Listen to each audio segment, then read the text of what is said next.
Hello, everybody. Welcome to MSDOSX for week 14, lecture 14, week 7-ish, 8. Sorry, I was at 60 last week in 3-hour time difference, so I'm still a little blurry. But today we're going to go over, it'll be the second half of iOS views, drawing, and events, and then next week is table views with Jordan, and performance and optimization and using instruments deeply, which is one of my favorite topics on next Thursday. So, okay, Kevin. So today we're talking about views, drawing, and events on iOS, and in many respects it's very similar to events on Mac. A lot of the infrastructure is the same, but the difference is that your input method is a lot different on iOS. You don't have a mouse, you don't have a permanent keyboard. So there's some differences in how events get processed on iOS. But a lot of this is going to look very similar. So again, let's talk about how you represent points and areas on iOS. You'll see that this is more or less the same. So there is a new structure, CG point, that again, it contains an X and a Y coordinate. It takes a floating point, it has a floating point value that uses X and Y. Slightly oddly, the naming convention of these methods or functions has gotten inverted relative to the NS versions. So in NS point, the origin was NS 0 point. In the core graphics versions, the origin is CG point 0. And similarly, you could make a point, an NS point, using NS make point, and you make a CG point using CG point make. The reason I think they did that is when they first made these functions, autocompletion wasn't very good, so you basically had to type everything yourself anyway.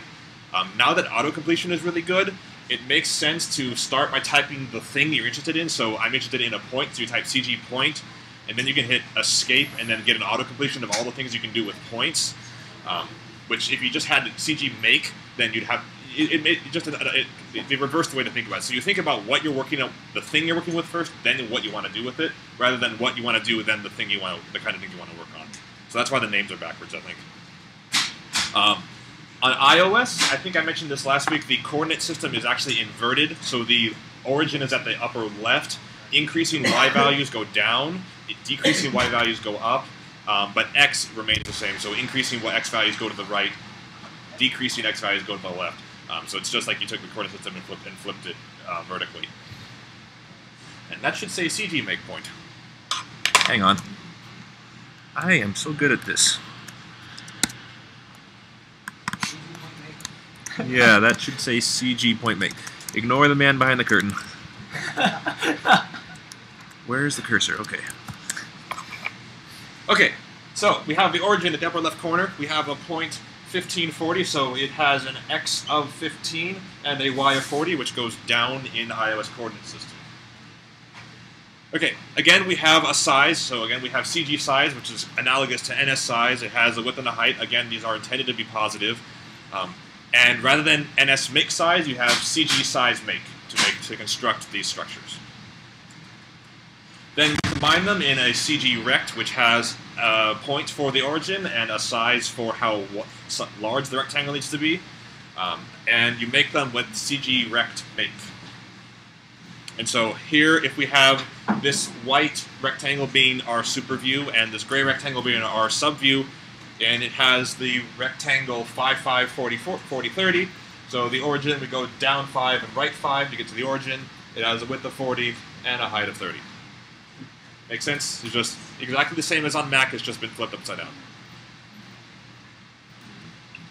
Again, structs are not objects. You don't memory manage them. They're all managed. They're just exactly, they're treated exactly like integers. So for arguments to functions, they're passed by value, not by reference, so you don't need to worry about retaining release, making pointers to them, same as last time. Okay, so just a brief word about NS versus CG. The NS structures, that's NS point, size, and rect, are provided by the Foundation framework. One thing that's you've probably seen that there's a framework called Foundation that's available on Mac OS X and on iOS. They're not actually the same. They're very, very similar. They have a lot of the core things are the same. So they both have strings in them. They both have arrays in them. They both have dictionaries in them. But there are some differences in things that there are file manipulators that are available on OS X that aren't available on iOS because you don't have a file system that you're allowed to manipulate like you can on a Mac. And so Foundation is different on the two versions.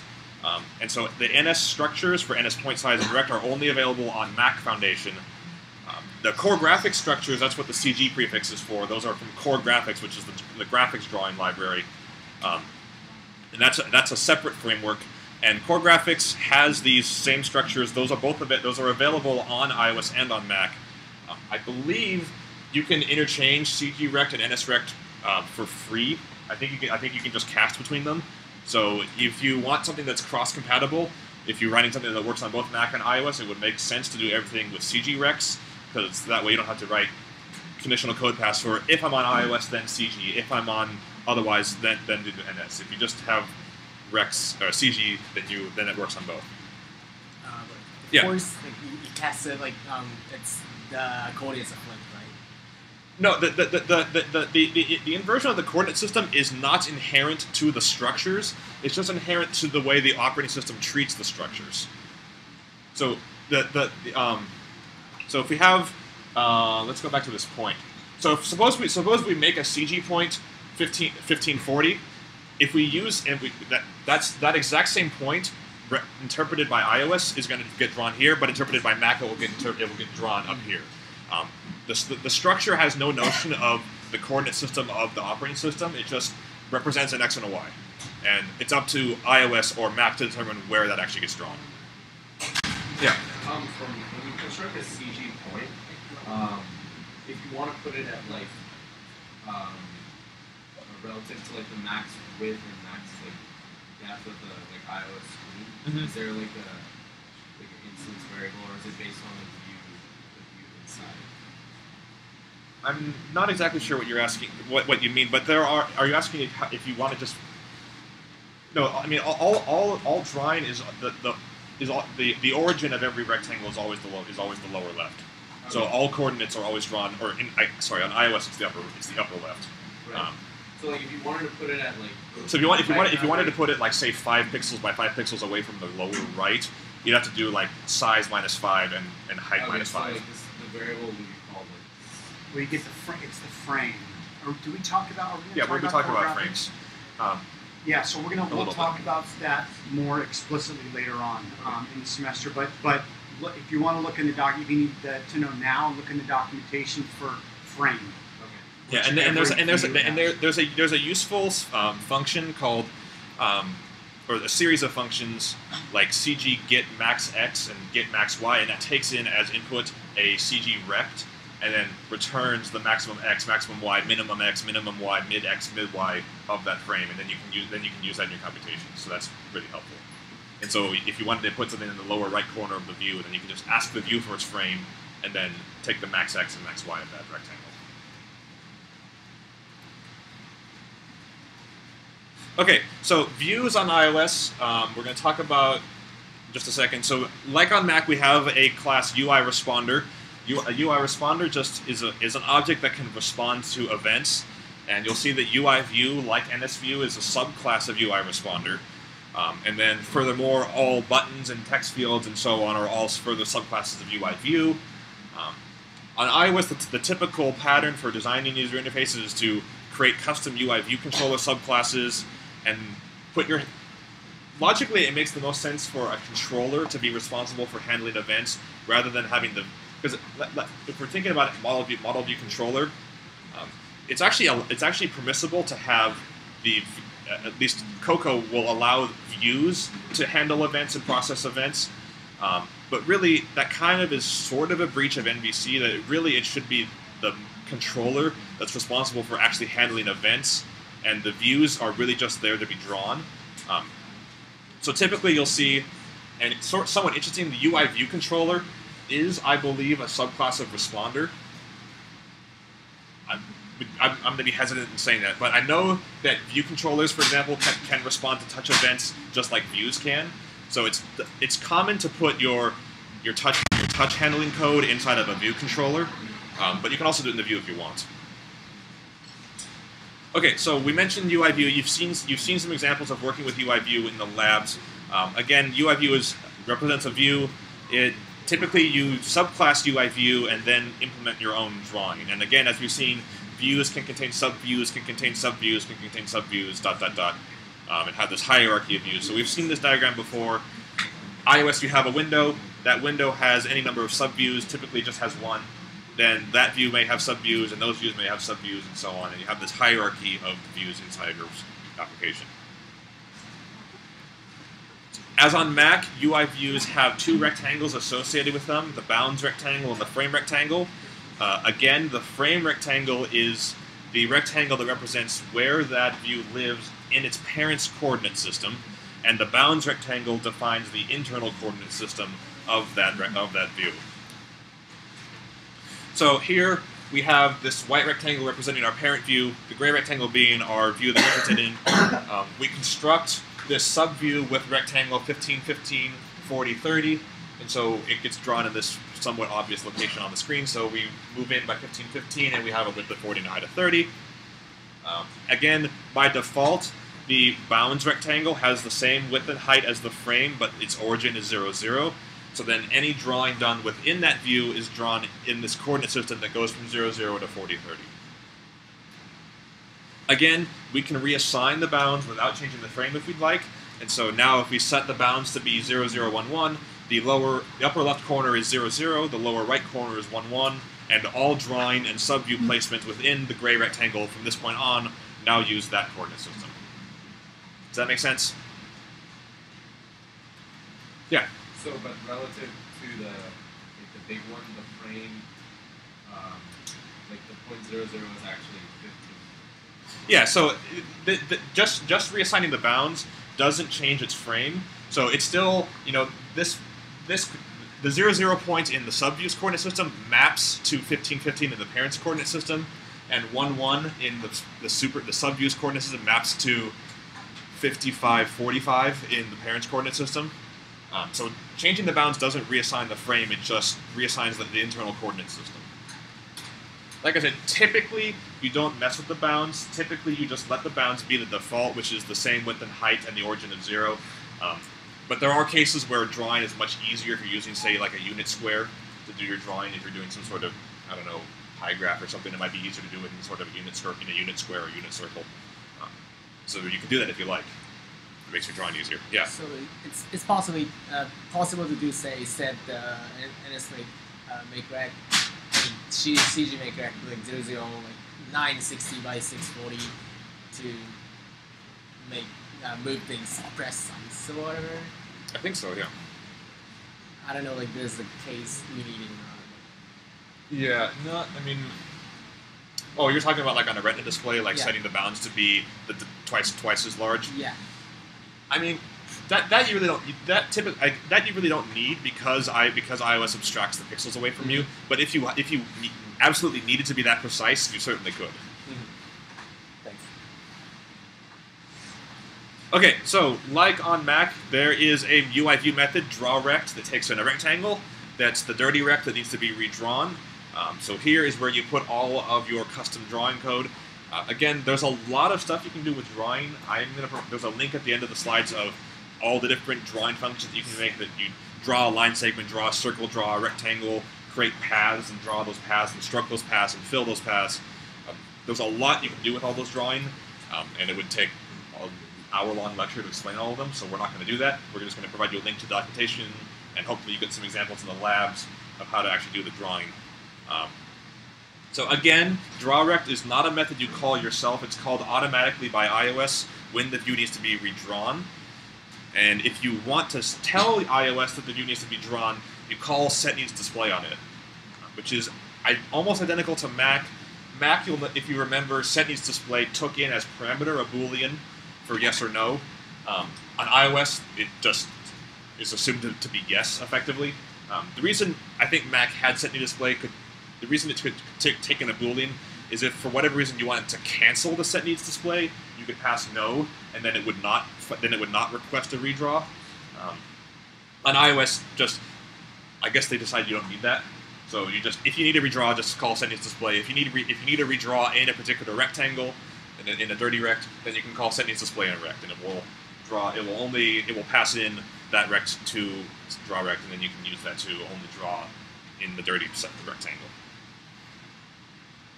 Okay, so now this slightly more interesting thing, that's basically all what we've seen so far. That's pretty much all the same as Mac. On iOS, the run loop is pretty much the same. There's the run loop of your application is wait for a touch event, process a touch event. Wait for a touch event, process a touch event. And those touch events will go to UI responders.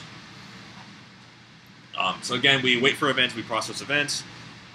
But on iOS, there is no keyboard.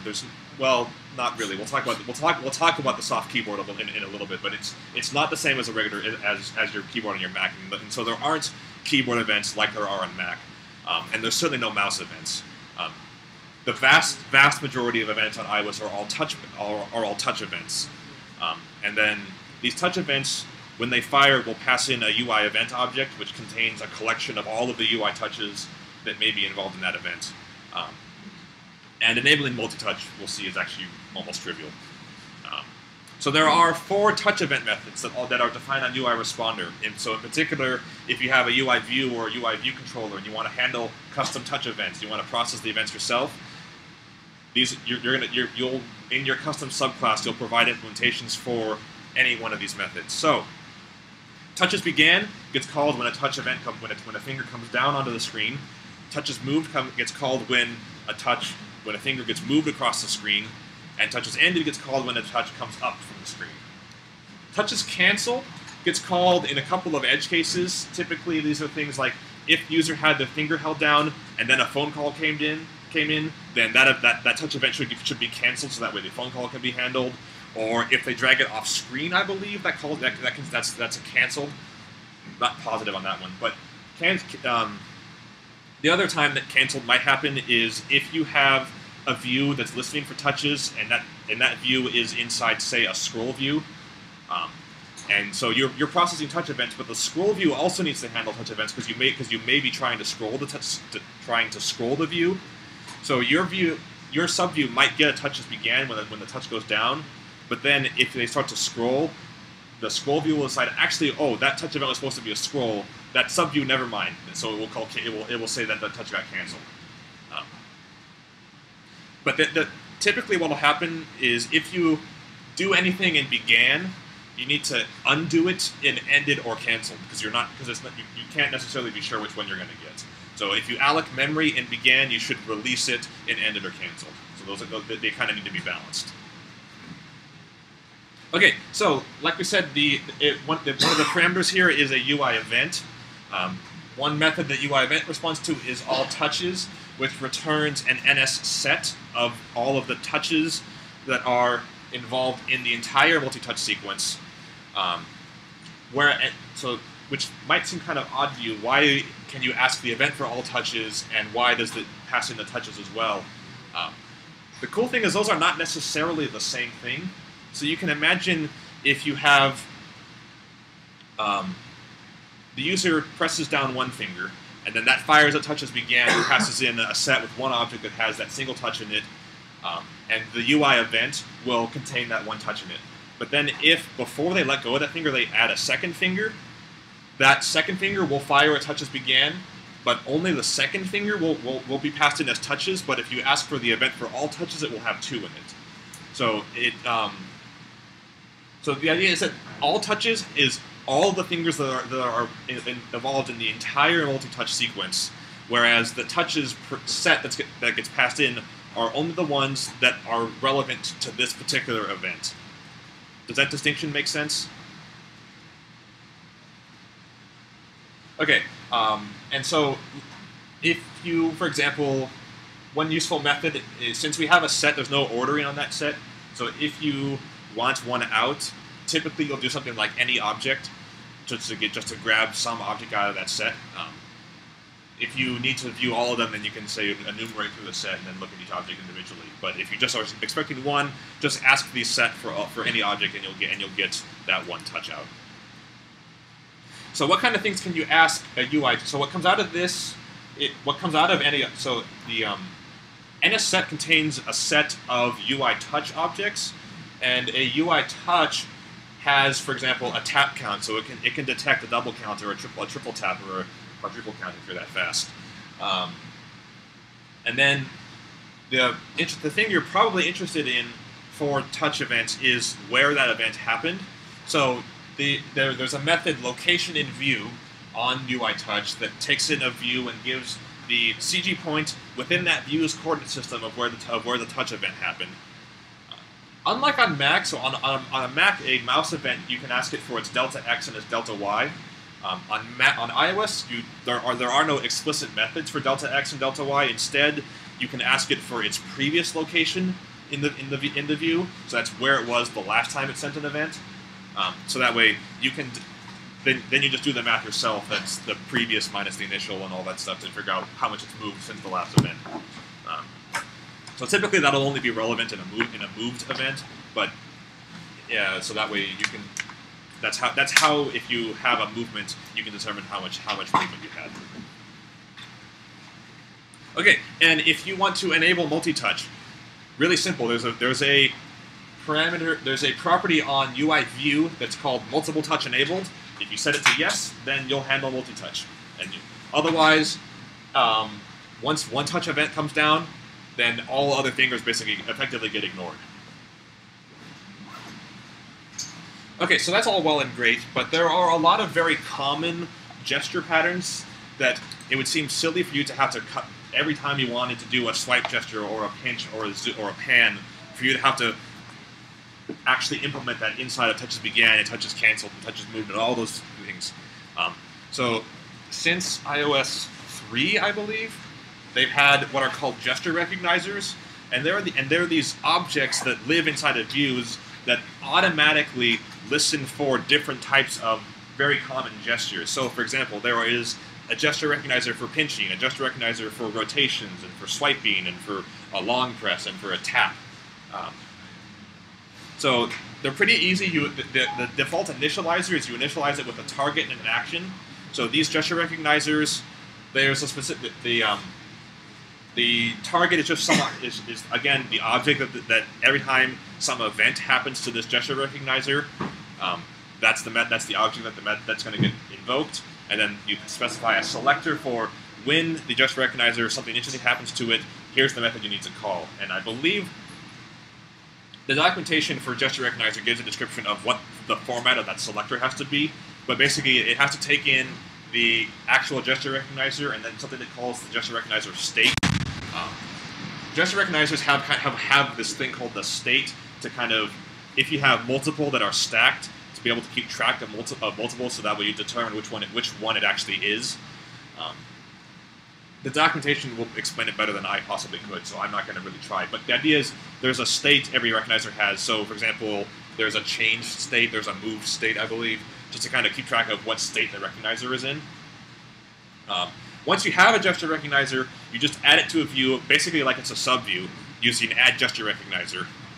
And then, as long as that gesture recognizer is attached to that view, it will, every time it gets a gesture event, will fire that selector on the target.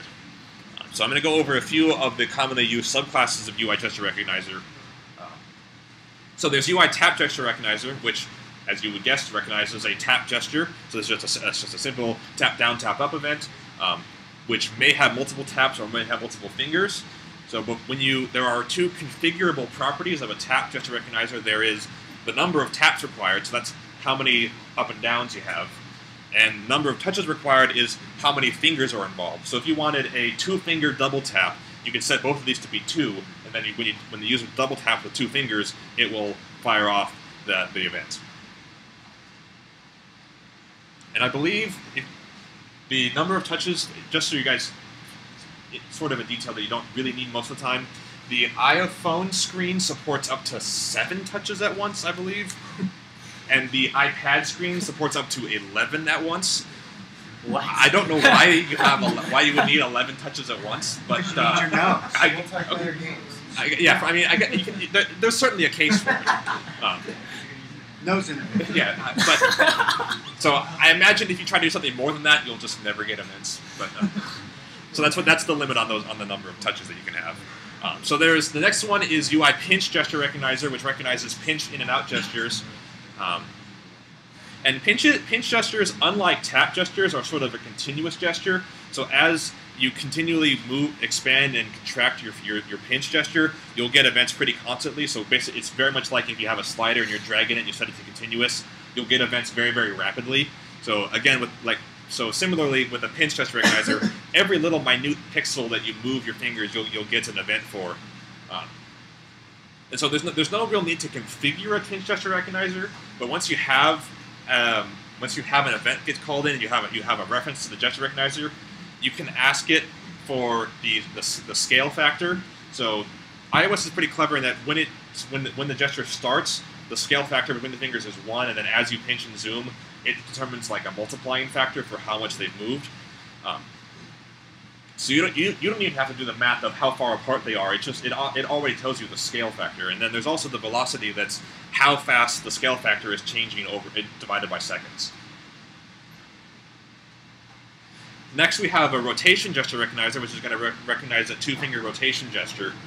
Again, these are a continuous gesture, and you can ask the gesture recognizer for the amount of rotation since it last changed, and the velocity, which is going to be in radians per second of how much it's currently changing. So very, very cool. And another one is the swipe gesture recognizer. So this, again, just recognizes a directional swipe, so you can either have up, down, left, or right. Right is the default. And again, you can specify how many touches you want. There are others, so there's a link at the end of the slides to the UI gesture recognizer documentation, which has links to the subclasses, so you can take a look at all the different subclasses you want. And what's cool is if you want, you can actually write your own subclass of UI gesture recognizer to recognize your own screwy event with a 3-finger pinch and whatever you want to do. Okay, so just briefly talking about the keyboard on iOS. iOS devices, unlike Macs, don't have a physical keyboard that's always permanently attached to it. So iOS has what's called an HCI, a soft keyboard, that it's because it's a keyboard in software. That only appears on screen when it's needed. So typically, this is when you're typing into a text field, you get the keyboard, but otherwise you're not going to see the keyboard. So there are certain UI responder objects like text fields that can become the first responder. So the first responder is the same notion as the first responder on Mac. It's just the object that keyboard events go to. But the difference is on iOS, you really have almost no fine-grained control over handling keyboard events. That's pretty much all restricted to the built-in objects that are able to handle keyboard events, like text fields and textlet and that sort of thing. And any object that's allowed to be the first responder, like a text field, when that object becomes the first responder, so for example, if you tap into a text field, that text field is now a first responder, the keyboard will appear automatically. And then if you want to make the keyboard go away, there is a method on UI responder called resign first responder that says, okay, I'm no longer the first responder. That causes the keyboard to disappear. Okay, so that's all I have. Here's some links. The first one is programming is how to make views and work with views on iOS. There's a reference to all the different drawing functions that are available using core graphics. Those are also available on Mac, but that's the iOS version of the link, so there may be some differences. How to handle iOS events, so this goes into even more detail about how touch events are processed and how you can handle them. And it talks somewhere in there's a section about gesture recognizers and how those work. And then there's a link here to the actual gesture recognizer class reference, which again, like I mentioned, has links to all of the concrete subclasses and how to subclass it. Questions? Okay, so you have a homework assignment that's assigned today. It's due 2 Fridays from now, and it's going to be you have two options for the homework. It's either you take it's dealing with the Sudoku lab from last week, and so your options are either make a computer player for Mac. Player, I'll put in quotes, because the third party, the library that you link with has the ability to solve it. You just need to write some sort of UI that pretends to solve it or something. Hopefully, it's something more interesting than just how as soon as it solves it, if it shows the answer. That would be kind of boring. You'll see a demo of the one that I have. Yeah, so once I'm done, then Glenn can show a demo of his version. The other option is to port the Sudoku app to iOS, or have an iOS version of the Sudoku app. In addition, we're asking for your project proposals. That again will be due the same day as the homework 2. So I want to talk about the project a little bit, but I lost my train of thought. Question? Yeah, for the final project, we're going to Yeah, so that's sort of prompting where I was going. On the final project, you are allowed to work individually or in pairs. We recommend pairs because projects turn out better if you work in groups of 2. We don't like groups larger than 2 because then we want to ensure that everybody actually does a significant amount of work, and if you're bigger than 2, then we can't necessarily guarantee that. So groups of 2 or 1, again, we recommend 2. And we've given you some ideas on the website. Certainly, if you have your own clever idea, write it up, give us an explanation. You won't really be held to that proposal. It's really just to kind of get you thinking, and if we decide that your idea is too easy or too hard, we can give you feedback on that. And hopefully we'll be able to give you some references to some useful libraries that will help with your project. What else? Anything else about the project? Feedback on proposals. Due. Yeah, so it's due 2 Fridays from now, just like the homework.